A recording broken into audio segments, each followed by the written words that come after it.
comment on that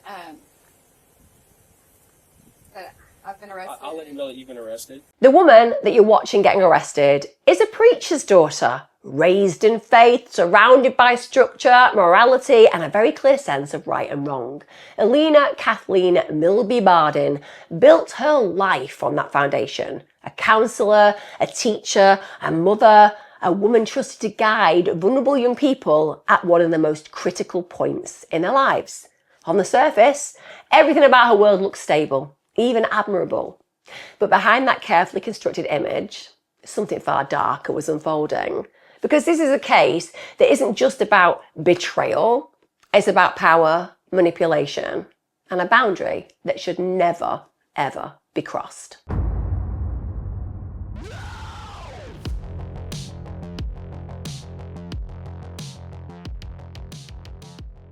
Hi guys, welcome back. Thanks for joining me today. This case really gets to me because I was an individual who for many years worked with young people who were at risk of offending or who had offended, and part of my job and duty was to create a compassionate and caring environment where they could thrive, where they could move through their negative behaviours and their trauma and their problems and reach a better position in their world. I believed in the best of them. I believed in the best for them. And one of the most critical parts of that journey is to have very clear boundaries. Because some of the young people that you work with, particularly when they're late teens, shall we say, they are individuals who can form crushes. I mean, it happens therapeutically in the process across the board, no matter what age you are. You can have clients who start to feel romantically inclined towards you, and that's okay, because you might be the most important person in that individual's world, and you may be the best relationship they've ever had. And what happens is you help them work through those feelings, you help them understand those feelings, you help them rationalize why they have some of those feelings, because maybe you are the most caring person they've had because their lives have been blighted with trauma and abuse. And then because of that professionalism, they're able to put those feelings to the side, renegotiate what they mean, and come to the conclusion this is about a good, compassionate relationship that has very clear boundaries that makes them safe. That's how the therapeutic paradigm works and operates. And that's how it should always work and operate. And the deal is, as the professional, you keep those boundaries absolutely sacrosanct because you want to make sure that no boundaries are crossed, that the relationship is clear, and that you protect your client and you protect yourself professionally. It is outlandish for me to even imagine crossing that boundary in any way, shape, and form, even when it comes down to with an adult client who is a consenting party. Still, you would never cross that boundary. That's why it's written in our ethics to not do that, because it's diabolical and absolutely astonishingly impactful in a negative way for the clients, because you breach something that's so powerfully important in that moment. You take advantage of their vulnerability, even if they think that they are not vulnerable. That's reality. But this is a case that is going to blow all that to pieces. So let's talk about Elena Kathleen Milby Barden. She was born in 1997. She was brought up in Columbia, Adair County, Kentucky. This means that she was 27 years of age at the time of her offences. As I said, she's the daughter of a preacher, Reverend Scott Milby, and also his wife, Dawn Milby. Now, from really early on in her life revolved around the church, and her parents obviously brought her up with excellent morals as far as they were concerned. They gave her great education. They made sure that she had a faithful life. As far as they are concerned, they were imparting the correct belief systems in their child. She grows up within the United Methodist Church. As I said, her father at this point is a Methodist minister. And because of his pastoral appointments, it means that the family moved between various congregations across Kentucky. This is contextual, isn't it? Happens in the UK as well. You'll be a vicar, for example, in the church that I attend, which is the C of E church, and you might be there for a few years, but then you will move on to new pastors and to new congregations. And I suppose if you're a kid in that situation, that can be challenging at times, because we all want to have our close connections, we want to have our peer group, and that kind of destabilization can certainly have an impact, particularly when it comes down to those long-term peer relationships. Now, Elena, she attends the church events with him. She participates in the services. She's fully active. And she also describes herself as a PK, which means a preacher's kid. So she's obviously very proud of the fact that her dad's a preacher, and she wants people to know that about her. She also was so devoted that she attended the Kentucky Annual Conference almost every single year. Now in 2015, this is when she's 18 years of age, Elina enrolls at Lindsey Wilson College. Here, she pursues a Bachelor of Arts in Human Services and Counselling, and that was paired with Christian ministries. So clearly, she has this vocation within her. She wants to help people, at least at this point, and she also wants to be involved in ministering. So she's taking her religion to an even higher level. Now, during her time at the college, she also joins the Lindsey Wilson College Singers. This apparently is a touring choir, performed in multiple states apparently, and regularly visited Methodist congregations. I love a choir. Do you know what? I think more of us should join choirs. I'm not just talking about religious choirs. There are rock choirs. But there is just something incredibly psychologically positive about hanging out with a group of people who sing together and celebrate together. It really has massive benefits psychologically. And she's doing that. Now, between 2016 and 2017, Elina works as a youth counsellor at Camp Lucom. It's a Christian summer camp in Grayson County, Kentucky. So this role basically gives her a supervisory role with children and teenagers. Like I said, it's all going in the direction one would expect when you think about someone who is vocationally wanting to pursue ministry and counselling. This is great experience. She's devoted. She's committed. Nothing to see here. No big red flags, no big alarm bells going off in this moment. Now, in 2019, she successfully graduates, earning her degree. That same year, she puts herself forward as a lay delegate for the United Methodist Church's 2020 General and Jurisdictional Conference, because again, we're seeing this devotion. In January 2019, however, the year before, she's got married. So she marries a guy called Michael Paul Barden. He's an oil industry worker from Adair County. He's actually more than 20 years older than she is. And I think to myself in that moment, don't get me wrong, lots of people have marriages where somebody is a decade to 2 decades older. But I also think sometimes it speaks of somebody wanting to almost create that father-daughter relationship. She probably sees him more as a father's peer, and she probably respects him because of his success professionally, the fact that he's wiser, older, maybe more of a mentor and a guide, and that's what attracts her to him. And like I said, they get married, and this means that she becomes a stepmother of Michael's daughter. Michael's daughter had been born in 2008. Now, in May of 2020, Elina and Michael actually go ahead and have their own child together. They have a little girl. Then a few months later, this is in October, she actually receives her license as a mental health counsellor, and that marks her formal entry into professional practice within the human services field. And in the years that follow, she works in roles in education and in counselling. As I said, that seems to be the vocational trajectory she had planned to go down, and she's going down that route. When it comes down to the way that she's presenting to the world around her, I guess you'd say that she was presenting as a real goody two-shoes.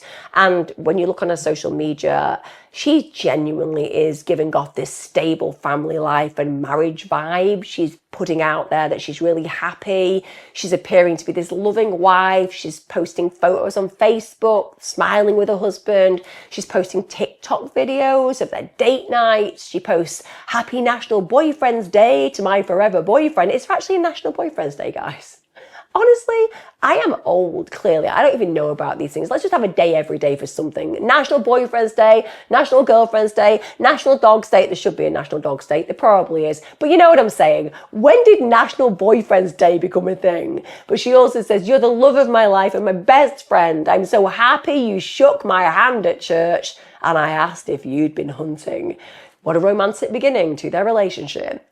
Let's shake hands. Did you kill anything today? Because kind of that's what she's saying in that statement. Now, she also posted photos of her and her daughter with captions like, my girl, and another post read, to the love of my life and my very best friend, happy birthday. You will never know how much I love and appreciate all you do for me and the girls. I am beyond proud to be called your wife.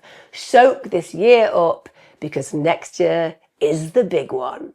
Now, on Father's Day, she posted, Happy Father's Day to you, Michael Barden. I can honestly say God has truly blessed our girls with one of the best dads for them. I love you and all the wisdom, support, and through love you give them.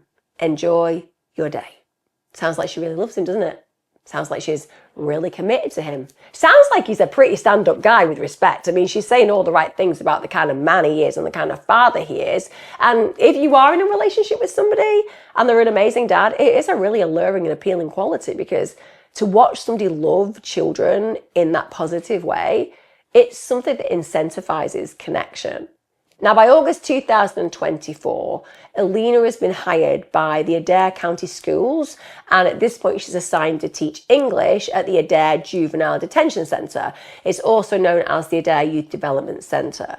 Now, the students who were in this place, they had been in trouble with the law at a young age. So this position allows a daily contact with incarcerated minors. And obviously, it's really important that these individuals who are already at risk of real problems in their future life and conduct are given the best opportunities to change their behaviour. Because at 17, you're still considered a juvenile. You hit 18, it's a whole different kettle of fish when it comes down to the legal system. And it's so imperative that these kind of interactions and interventions occur. Now, one of the juveniles who's housed in the centre is a 17-year-old male who is awaiting a trial on a murder charge in Jefferson County. Now, that is the most serious charge you can be awaiting to be tried for. Now, one of the things that the staff at the facility immediately notice is that now a 27-year-old Elina is going in and giving this particular juvenile what I can say is an unusual amount of attention. Now, when you are a professional working in these circumstances, professional boundaries are everything, and the vast majority of workers have those professional boundaries. And if you are there to do a particular job and a particular role, yes, of course, there will be individuals who take more of your time, there always are, but it's within reason. And that's not what's happening where Elena Bardin is concerned. She seems to be fixating on this particular juvenile. She's giving him far more attention than the other individuals who require her attention too. And that concern over the behaviour they're seeing goes so far as to prompt them to speak to the administration, and the administration move that teen to a different housing unit. That's how serious it is. In fact, one of the managers spoke to her and said, listen, we are not okay with the way you are relating to this particular young person. We feel that it is breaching some boundaries, and you really need to take care of that, because that is not going to look good for you. And the staff literally said she has an inappropriate interest in this juvenile. Now, for me, that is deeply disturbing. We have a 27-year-old woman who is employed to look after and protect and safeguard this 17-year-old. But to anyone who's looking at her and the way she's interacting with this juvenile, they can see as staff that it's not healthy. She has more than simply a professional interest, shall we say, in this young man. Now, bear in mind, when I look up the age of consent in Kentucky regarding sexual consent, it's 16, but there are exceptions. So a person who is 16 can consent to a sexual act with someone no more than 10 years older. And also minors who are under 18, they are presumed incapable of consent if the other person is in a position of authority, like Elena Bardin. So, like I said, Barden can't have any kind of relationship with somebody who is under the age of 18. And even if they were over 18 and they were incarcerated, you can't do that either. You'll find yourself in hot water with the authorities if you breach that kind of protocol. But we're talking about somebody who is considered legally not able to consent anyway at this point. Now, during this time, as they're now separated, they've moved him to another housing unit, Elena Bardin starts sending the juvenile a significant number of letters.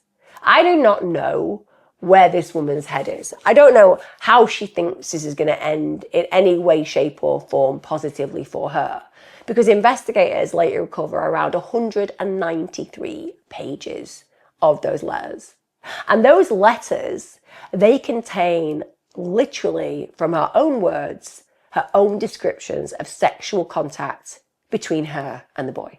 Many of them contain statements acknowledging that the conduct had taken place. They also demonstrate the nature of the relationship, which is clearly highly inappropriate and illegal. And if that is not bad enough, because that is deeply incriminating and criminal and problematic on every single professional level by itself, but they also find passages where she's discussing her husband, Michael Paul Barden. And in those writings, she's referring to the idea of him being killed. Just a bit of a death plot for her lovely husband, who's a great dad and a really great mentor and somebody who's just an all-round good guy and her best friend. But now she's like, I'm kind of really interested in a 17-year-old who's up for murder. Maybe I can plot the demise of my husband.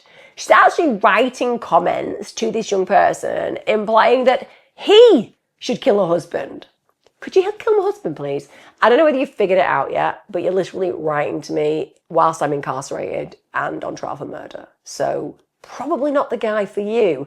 But nonetheless, never to be deterred by this sort of situation. She feels that this is the direction to move in and maybe he will have those contacts. She also discusses getting another person involved, then the suspicion won't fall on him. I think she should be more worried about the suspicion falling on her, particularly as she's literally detailed it in letters. Now, in one letter she wrote, okay, call me fucked up. Can we just stop there and all agree that at least she diagnoses herself accurately in that moment? But I digress, returning to the actual thing she wrote. Okay, call me fucked up, but if you want, I thought you were talking about putting a hit on him. I mean, I can give you my ring. I really do have to make it look and feel like he and I were doing good. I won't wear my ring around you. Don't be mad at me. That makes me sad. So she's implying that this young person is upset when she's wearing a wedding ring, but hey, this is all a ruse. I'm not really happy with my husband. I want him dead. I'm just wearing my ring so the world around us thinks that I'm happily married. As if anyone is actually taking note of whether she's wearing her wedding ring or otherwise. They're more concerned about the inappropriate relationship that they're seeing playing out in front of their very own eyes when she's anywhere near him. Now, another letter said, this was honestly the most time spent with my husband in a long time. We had a good day, but it really solidified for me why the two of us just don't work. I just really fucking missed you all damn day. So she's even admitting in this situation, and this is breathtaking, isn't it? This is breathtaking. She's acknowledging that she actually had a good day with this poor guy who thinks his wife loves him. She had a good time with him. He's not horrible. He's not abusive. He's not cruel. He's a good man. And in spite of the fact that she experiences that decent day, as opposed to her thinking, why would I want to kill this person who's good to me? No, it just solidifies for her that she'd rather be with the juvenile. She'd rather be with a 17-year-old. So it kind of solidifies for her that she doesn't want to be with this man. Well, even in that case, why doesn't she think, I'll just leave my husband? But no, why leave your husband when you can put him 6 feet under instead? Now, another letter read, it's so easy to trust you, it fucking scares me. Again, let me tell you, it should scare you because he's 17. You bet your bottom dollar, sweetheart. At 17, it doesn't matter how trustworthy you may believe you are, you will have loose lips around other people, particularly other inmates, shall we say. So the fact that she trusts him should scare her because it means that she is delusional on every single level. Has she not been 17 years of age? Come on. She also says, you know my child is my number one priority. Well, I'm not sure because you're talking about killing your husband, so maybe that's your number one priority. And also your profession isn't your number one priority because you're absolutely destabilizing that in all of these letters. But she's basically saying that she loves the way he talks about clearly a child of his own or a relation of his own because she obviously likes the way he speaks about a child in his life. And she also says it makes me have no doubt that you're an amazing father. I don't think I have to go into the sex part of it because you and I both know that's the cherry on the top. Coffin, nail, she's got the hammer, she's putting herself in it. It's as simple as that. Now, another letter talking about her husband said, I know you say you'll take care of him, but shouldn't someone else do it? So the suspicion is miles away from you? I don't know. I'm going to miss you so fucking bad tonight. You look so handsome today, love. I love you. Like I said, when you think about fallen angels, She has literally hit every brick on the way down, hasn't she? And lastly, she writes, "You're out of your mind for talking about poisoning my husband. You're out of your mind if you think I could do that." I swear, I never get away with it. Low-key, I get nervous when I go out that I'm going to come home and someone's killed him. So clearly at that moment in time, she's suggesting that maybe he does know people who are going to come and kill him. I mean, this 17-year-old is probably just fantasizing and saying whatever she needs to hear as long as he gets what he wants sexually. Now, in one letter, she's actually talking with this young man about having oral sex with him in his cell. Again, another nail, hammer, coffin, she's in it, she's hammering it in herself. She wrote, "I hope you enjoyed that. I know I did." And she will often end the letter saying, "I love you." And things like, "I'd love to run into your arms, but that might be a little bit odd. Lol." Oh, I mean, lol. Laugh out loud. Might be a little bit odd. It's not odd. It's abusive. It's not odd. It's breaking and breaching every professional boundary you ever trained within. It's not odd. It's criminal. She hasn't got the memo, and yet she literally works in this world. And it's also worth pointing out that she always puts inverted commas around her husband's name. Again, because she's kind of identifying him as an issue, isn't she, to be solved. Not only this, she goes even further. And again, we have to think about this woman's egocentricity. We have to look at this woman's delusion regarding the kind of relationship she's having with this child, because this child has really got nothing to lose. I mean, they're literally waiting for a trial where they will be tried for murder. It's the worst of the worst for this situation, for this young person. And you can imagine how bored he is. You can imagine at times how scared he is. You can imagine that he wants to fill his time because it can be very boring in these situations. You have this woman who is older than you, who is meant to be visiting you to do good things on an educational level, and she's actually having oral sex with you, and she's writing to you, and she's kind of giving you a little bit of distraction. So you are going to want to have that in your world, but you're also very aware that this isn't real. As a 17-year-old, he's not going to be stupid. He's going to be looking at his life and thinking, this isn't going to go anywhere, but it's kind of nice to have this attention in the moment. That's why she's so abusive in this situation. She has that upper hand because he probably will accept the abuse because at least in that moment, it makes him feel wanted, makes him feel seen. That's what abusers do. They see vulnerability, they exploit vulnerability. And she actually goes so far as to have sexually explicit photographs of herself taken, so she's naked. And you're asking yourself, how did she manage to send those photos to this young man? I'll tell you how. She literally went and developed the images at a Walmart photo center. That's how she did it. And then she passes them to him. This woman has no shame at all. She also instructs him to hide both the photographs and the letters so the staff don't find them. Now, we all know staff will regularly search an individual's cell or an individual's bedroom in these situations for contraband. They look for things that somebody could be hiding: drugs, alcohol, razor blades, shanks, whatever it is. This is not unusual. So you bet your bottom dollar, if you're writing to a juvenile in this situation and they've got naked photographs of you in letters, it's going to get found. Now, as well as the actual letters and photographs, surveillance footage, literal surveillance footage inside the detention centre shows Elena Bardin entering the young man's cell repeatedly and remaining there for long, extended periods of time. Again, violates the facility rules, because the reality is they have rules that prohibit staff from being alone with juveniles in their rooms for the right reasons. That juvenile may be up for a very serious charge. You are putting yourself potentially at risk. And also on a professional level, if you are outside of the CCTV, that young person can accuse you of things that you haven't done. So it's for your own protection. It's not because on the whole we believe that staff are going and doing things untoward with people in their rooms. It's that somebody could accuse that staff member of doing so. So when you have another person with you, that cannot happen. Now, while all this is going on, she's returning back to her husband day in, day out as if nothing's happening. Now, on February the 14th, she even posts to Facebook saying, always my Valentine, I love you. She should have added to that, I say always my Valentine. What I mean is always my Valentine until I kill you. Then I'll be someone else's Valentine. We get to March the 14th, 2025. This is just 10 days, by the way, before the misconduct's uncovered. She posts on Facebook, I preach respectful advocacy hourly where I work. When we feel we've been disrespected in some way, it's easy to come back with disrespect. In this world, and especially when dealing with systems, respect goes much further. Does it? Does it go much further? How much further does your respect go? Well, when I'm talking about respect, I'm talking about respect in quite an unusual context.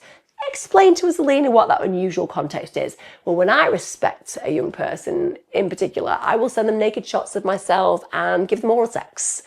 I mean, it's bizarre, isn't it? But again, we are talking about a woman who is just living two lives, isn't she? She is acting like this God-fearing, wonderful human being who cares deeply about her client base, whereas actually she's a sexual predator in reality. Now, on March the 27th, 2025, as we know in these situations, staff are going to do routine searches. And that's what they did. They do a routine search of the juvenile living areas at the Adair Youth Development Centre. And guess what? They find a pile of handwritten letters and sexually explicit photographs in that 17-year-old young man's cell. Horrendous. I mean, genuinely, probably a little bit traumatizing for some of those workers who work with her, because there is something really affronting about seeing a predator who has had photographs taken of themselves naked and that a young person now has in their possession. It's just not a nice thing to actually view. Now, the detention centre immediately confiscate all of that material. They then report the discovery to the Kentucky State Police. And at this point, detectives open an investigation the same day with Detective Mike Debris named as the lead investigator. Now, there are several days of investigation because there are lots of staff who already had their concerns about this woman. They also need to secure information. They need to catalogue and review the evidence that's been taken from the boy's room. And when detectives compare the handwriting and content of the letters with the employment records and also social media images, they do conclude that the material had indeed come from Elena Bardin, who at the time was, of course, employed by the facility where it was all found. Now, as they read through the seized letters, detectives come across those passages where she writes about the physical and sexual contact, as well as all those passages where she's discussing her husband in the context of wanting him dead, all by her own fair hand. Now, the Kentucky State Police will later summarise their conclusions by stating that the evidence revealed that Ms. Barden had subjected the juvenile to illegal sexual contact and provided him with sexually explicit images of herself, and that she had solicited a male juvenile at the Adair Juvenile Detention Centre to kill her husband. Now, investigators also review that video surveillance footage from inside the facility, and they're able to identify multiple occasions where she goes into the boy's living area and remains there for a long period of time, which of course supports what she described in her own writing. Like I said, when you imagine this woman with her own coffin, she has hammered every single nail in there, hasn't she? She's even shoveled the earth over her coffin itself. Now, while all this is underway, detectives, as I said, are interviewing the staff at the Youth Development Centre, as well as administrators at Adair County Schools. Staff members reported they'd already been so concerned about the amount of attention Barden was paying to this particular 17-year-old boy.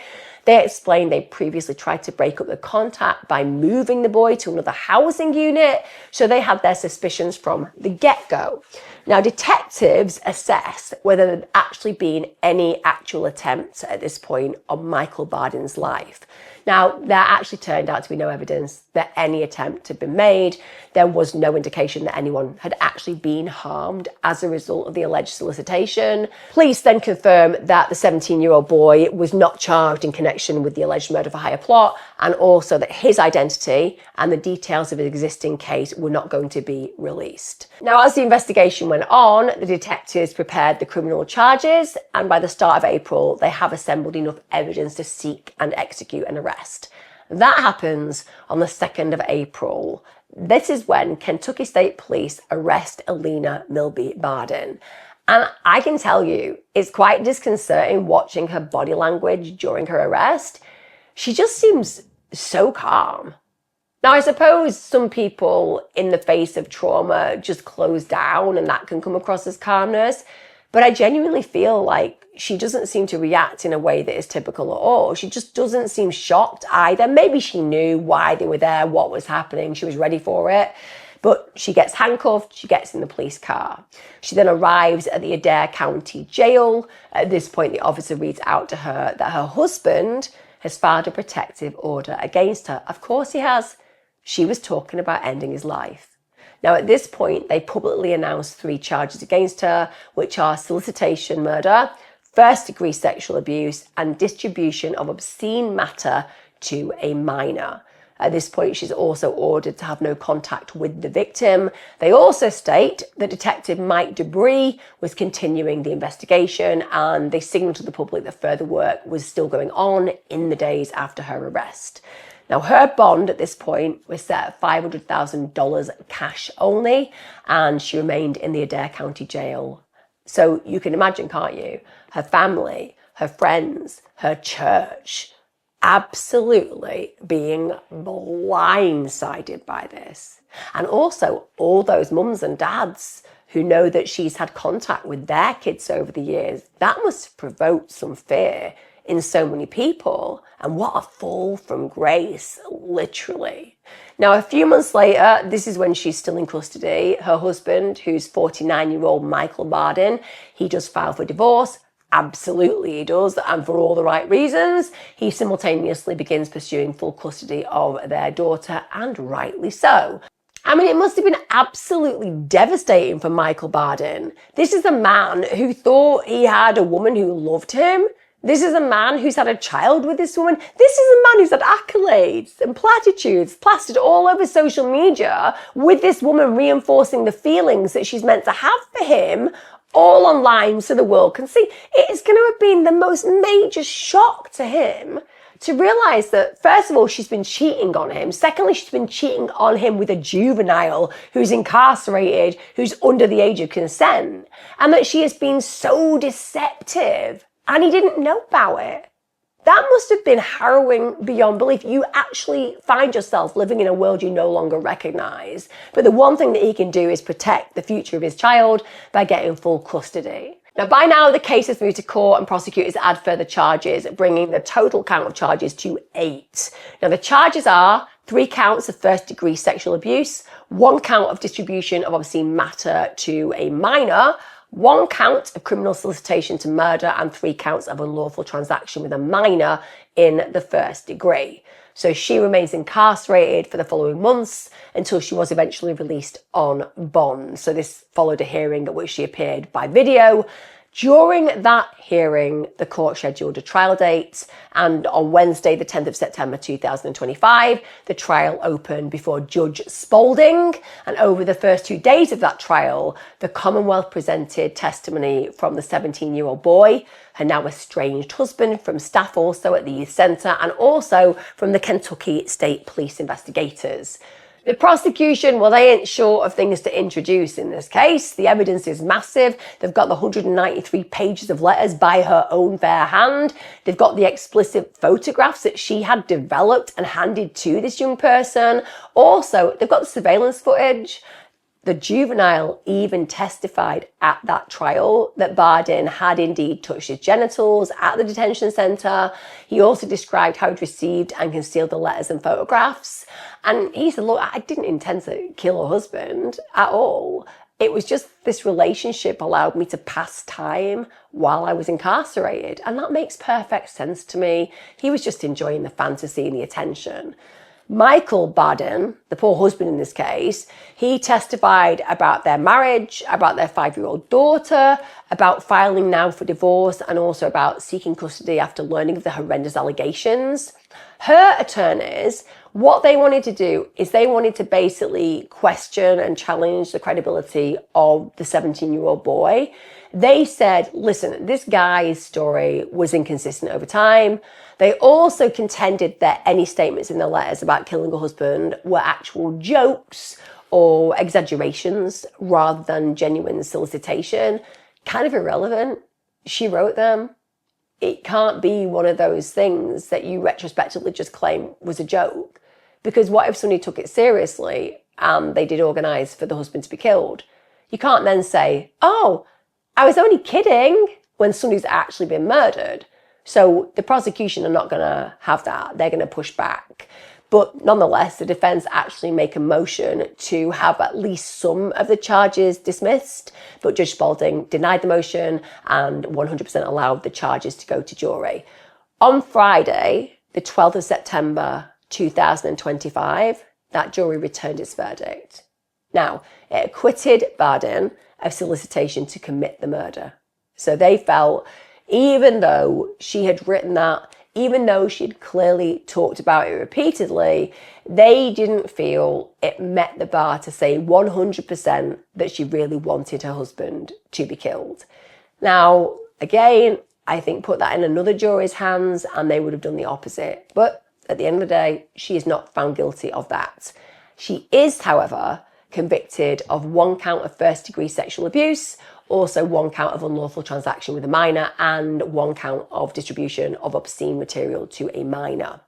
Now, after the verdict, the jury recommended 4 years in prison for first-degree sexual abuse, 10 years for unlawful transaction with a minor, and 12 months for distribution of obscene material, with the 4-year and 10-year terms to run consecutively, so one after the other, because obviously some cases we see concurrent terms where they run at the same time.